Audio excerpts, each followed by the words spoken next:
카톡이나 이런 거 보내면서 사과 요구하거든요. 남자들은 한 90%가 사과를 합니다. 무조건 유죄 증거로 되지 않지만 증거가 없는 상태에서 두 사람의 진술만 있을 상태는 상당히 그걸 유도를 한 거죠. 누가 봐도 중간간으로 보이니까요. 판사님한테 감형 사유가 충분히 됩니다. 네, 나는 안 했다 주장해서 그 부분 무고죄는 강간이라든가 뭐 중간간 이보다는 처벌이 약하죠. 그러니까 그 부분에 대해서 불만이 있을 수가 있죠. 같은 형으로 처벌해야 되는 거 아니냐. 이렇게 되면은 조금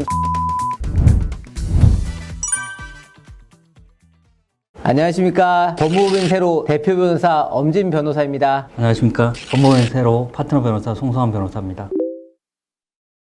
당연히 성범죄가 제일 중요한데요. 남자분들이 원나잇이라든가 연애하고 헤어졌을 때, 낙태했을 때, 그럴 때 직장에서도 뭐 그런 경우가 있을 거고요. 성추행이라든가 그냥 경찰이 와서 전화를 합니다. 그러면 뭐 언제 오라. 한 일주일 정도 주거든요. 고소 내용도 안 보고 그냥 갈 경우도 있잖아요. 가서 진술을 해버리면 생각도 안 하고 자기가 괜찮을 거다 진술하고, 특히 여자분들이 또 그런 경우 있거든요. 카톡이나 이런 거 보내면서 사과 요구하거든요. 남자들은 한 90%가 사과를 합니다. 겁나니까 사과를 하는 경우가 많아요. 미안하다, 잘못했다. 무조건 유죄 증거로 되지 않지만 증거가 없는 상태에서 두 사람의 진술만 있을 상태는 상당히 유력한 증거 자료가 되지 않습니까? 그런 경우 되게 실수를 많이 하거든요. 그런 다음에 진술까지 하고 오면 굉장히 늦는다는 거죠. 대부분 경찰에서는 여자 말이 아주 이상하지 않으면 바로 그냥 송치 의견 올리고, 검사님들은 조사를 안 한 상태에서 대부분 피해자 입장에서 아무래도 뭐 수사 처벌을 해야 되는 입장이고, 처음부터 구체적인 진술을 어떻게 할지, 어떻게 동의를 받았는지 변호사하고 얘기를 하고 일관되게 진술하고 당당하게 아니다 하면은 거의 처벌을 안 받을 수 있는데, 흉악범처럼 강간하는 사람들 좀 드물고요. 남자분들 아예 원나잇 같은 게 하는 게 녹음기 켜놓는 경우도 있습니다. 불법행위이긴 하죠. 그것도 안 되는 행위인데 하도 고소가 빈발하다 보니까 술 마셨을 때 특히 조심해야 됩니다. 블랙아웃이란 걸 증명하는 것도 어렵고, 자기가 술 마실 때도 그렇고 상대방 술 마셨을 때도. 성범죄야말로 반드시 변호사를 선임하셔야 된다 알려드리고 싶어요. 피해자도 마찬가지고 피의자도 마찬가지고, 피해자 입장에서도 그렇지만은 피의자 입장에서는 큰일 나는 거죠. 왜냐면 공무원이라도 될지 공기업이라도 갈지 특정 사기업이라고 할지 범죄 경력 증명서를 요청할 수도 있고, 유치원 뭐 이런 데는 동의서를 하면은 정보를 받아볼 수도 있어요. 제가 옹호하는 것은 아니지만 성범죄, 강간, 강제추행, 위력에 의한 강제, 집단 성추행 이거는 뽑아주겠습니까? 증거가 없어도 진술이 일관되고 고소하는 사람의 신분이 거짓말할 상황이 아니다, 대기업 다닌다든가 학생이라든가 불이익이라 귀찮음을 감수하고 상황이 되면은 수사기관이라든가 법원에서 믿어줄 가능성이 많습니다. 그걸만 가지고 판단하는 건 아니지만 증거가 없기 때문에, 우리 형사법에 무죄 추정 원칙이 있고 의심스러울 때는 피고인이 이익이라는 그런 대원칙이 있긴 한데, 그렇게 되면은 처벌이 안 될 수 있다 보니까 유죄 추정까지는 아니지만 가깝도록 자꾸 완화를 했습니다. 만약 유죄 판결이 됐을 경우에는 초범도 실형이다. 이런 범죄가 사실 드뭅니다. 집행유예도 없는 그냥 실형은 일반 사람한테 견디기가 힘든 거잖아요. 가족들도 그렇고, 멀쩡한 대학생이라든가 뭐 대기업 다니는 직장인도 그렇게 되면은 실형을 해야 되는 그런 문제가 있기 때문에. 실형 이거는 자백을 안 하면은 실형이 될 가능성이 높고, 경찰 단계, 그 다음에 검찰 단계, 법원 단계, 그리고 고소 전 단계에서부터 다 대응을 해가지고, 만약 고소 전이라면은 고소를 안 할 수 있도록 하면 얼마나 좋습니까? 검찰 단계에서 합의를 잘해서 좋은 결과, 예를 들면은 기소유예 나올 수도 있거든요. 그럼 기소유예라도 맞으면 전과도 남지 않고 얼마나 좋습니까? 그렇기 때문에 그런 거를 갖다가 일반인들이 몰라요. 한 단계마다 거기에 맞는 조언을 해드리고 솔루션을 줍니다. 그렇기 때문에 변호사 선임이 성범죄야말로 정말 필요하다.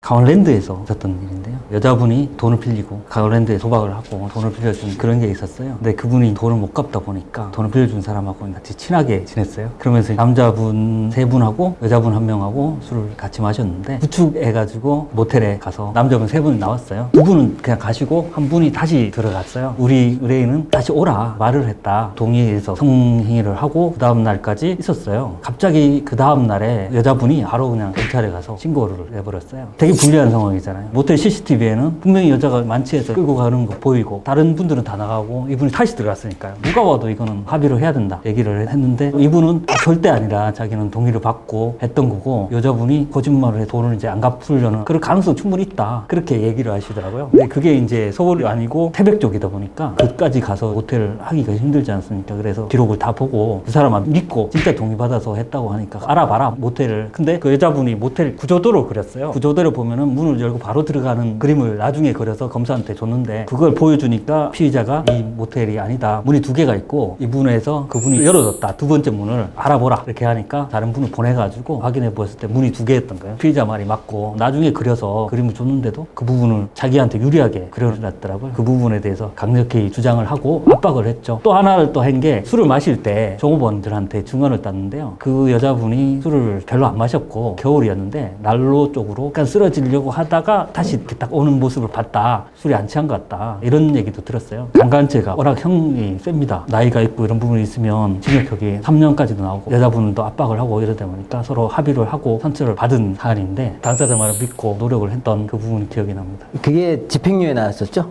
그 부분에 대해서 이제 끝까지 하면 무죄까지 가능성이 있었지만은 그걸 유도를 한 거죠. 누가 봐도 중간간으로 보이니까요. 여자분을 이렇게 합의서로 들어올 수 있게 만든 것만 해도 되게 크게 요구를 하는 상황이었으니까 그때 한 5천만 원 이상 요구한 것 같아요. 요즘에 강간은 한 1억 정도부터 요구를 합니다. 뭐 1억도 요구하고 뭐 1억 8천 요구하고 그렇습니다. 바로 돈 달라고 하진 않고 처벌되는 거 보고 하면 더 커지니까 그 타이밍을 잘 잡아야 되잖아요. 강간죄라든가 강제추행이라든가 중강간 이런 부분들에 대해서 요건상으로 폭행, 협박 이렇게 돼 있는데 강제추행 같은 경우에는 이제 최근에 판례도 유형력의 행사라든가 해악을 고지한다든가 폭행, 협박 그것만 조문에 나와 있는 거 그대로 보겠다. 옛날에 여자분들이 고소할 때도 맞아서 피투성이 됐다 이렇게 고소를 했는데 요즘은 그냥 유형력 행사, 압박을 했다, 몸을 못 들게 했다 이 정도만으로도 강간의 폭행, 협박을 볼 수 있을 정도로 초범이라고 하더라도 징역 2, 3년 좀 더 행위가 크면은 4, 5년씩 그렇게 받게 되고 신상정보 등록이라든가 공개까지도 될 수 있고 보안 처분이라든가 교육 같은 걸 받아야 되겠지만 다른 사건 같은 게 뭐 사기라든가 이런 부분들은 초범일 때는 집행유예가 거의 대부분 되고 물론 조금 합의가 중요하긴 하지만 성범죄, 강간의 중강간 같은 경우 미성년자까지 안 가더라도 징역 2년 이상 3년까지 실형을 바로 해버리니까요. 기록이 남습니다. 실형은 교도소에서 복역을 해야 되는 집행유예는 집행유예 기간이 끝나면 교도소에 복역을 안 해도 되는 부분이고 공무원이라든가 특별히 그런 관계가 아니라면 집행유예 하더라도 사회생활에 큰 지장은 없습니다. 보충을 하자면 집행유예라고 하는 것은 만약에 징역 2년에 집행유예 4년 이렇게 하면은 형이 확정되고 난 다음에 4년 동안 무탈하게 살면은 형의 선고의 효력을 상실하게 돼가지고 형은 살지 않게 되는 거죠.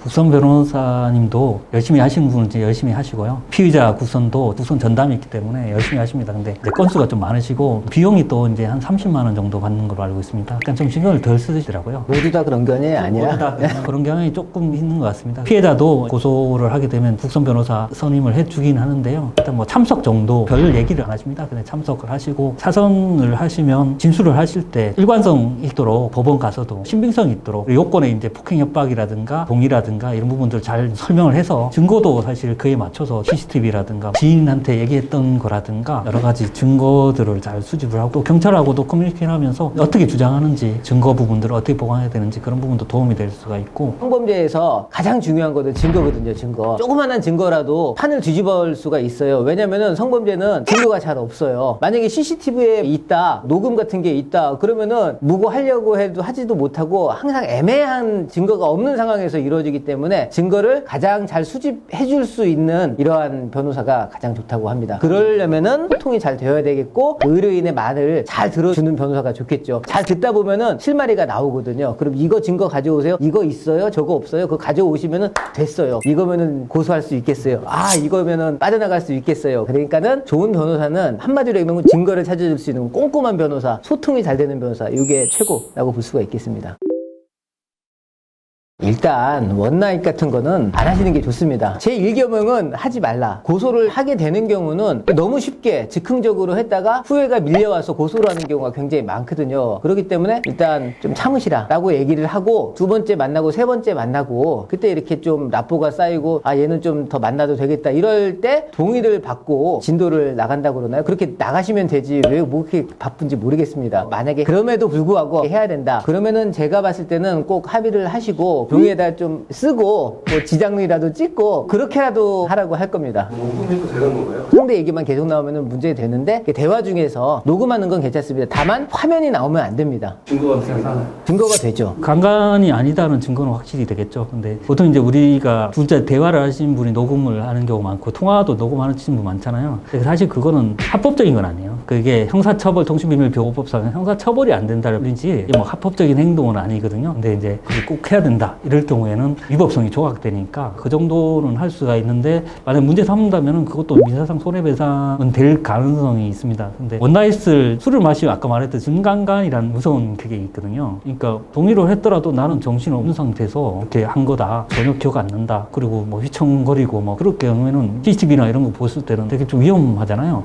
그래서 원나잇을 술을 마실 때는 안 하는 게 맞고 또 고소의 원인 중에 하나가 원나잇 했는데 내가 괜히 이거 당했다. 내 몸만 탐하는 남자 뭐 이런 생각을 이 원나잇을 계속 습관적으로 하는 여자분이면 또 안 그럴 수 있지만 그런 분도 또 사실 어떻게 보면 돈 욕심이 생길 수도 있잖아요. 그런 부분이 또 위험한 데다가 아주 습관이 안 된 분들은 약간 그런 부분에 대해서 이 남자가 날 몸만 탐하는 게 아니냐라는 어떤 뭐 그런 것도 있고 후회감이 밀려올 거예요. 그러니까 좀 다독거려주면서 밥도 좀 사주고 그냥 나와버리는 거 되게 고소 많이 하더라고요. 나중에 할 말도 없어요. 왜 먼저 나왔냐. 여자는 저기 있는데 막 그러면은 강간하고 나간 거 아니냐, 중강간하고 나간 거 아니냐, 뭐 이렇게 되죠. 그래서 연락도 잘하고 인간적으로도 잘 대해주면 그것도 피해갈 수 있을 거다 생각이 듭니다. 자수하면 당연히 되는 건 아니고 임의적 감면이라고 임의적으로 판사가 보기에 감면해 줄 수도 있고 감경해 줄 수도 있고 면제는 거의 없고 양형 기준이 있으니까 양형 기준에서 감경 사유는 될 가능성이 많습니다. 반성문은 실제로 효과가 있나요? 반성문 효과 있죠.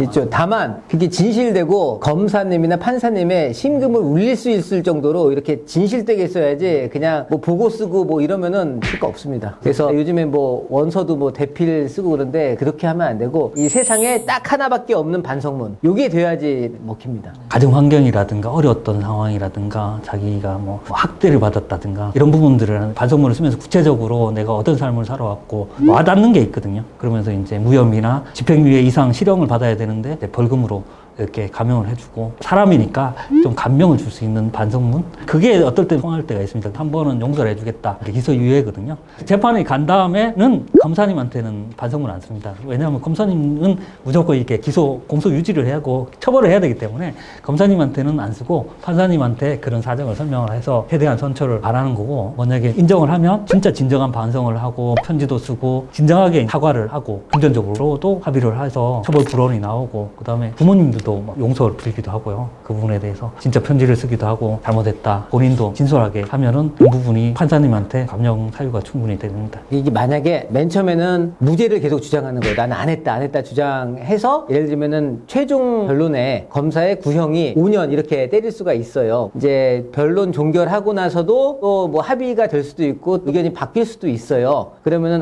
이거 자백을 해야 되겠다. 그러면은 변론 재개라고 해서 열어달라고 해서 변론 재개하고 합의도 하고 반성문도 쓴다면은 뭐 검사님이 5년을 맨 처음에 구형했지만 합의도 하고 반성도 하면은 3년만 해주십시오 이렇게 구형이 낮아지는 경우도 종종 있습니다.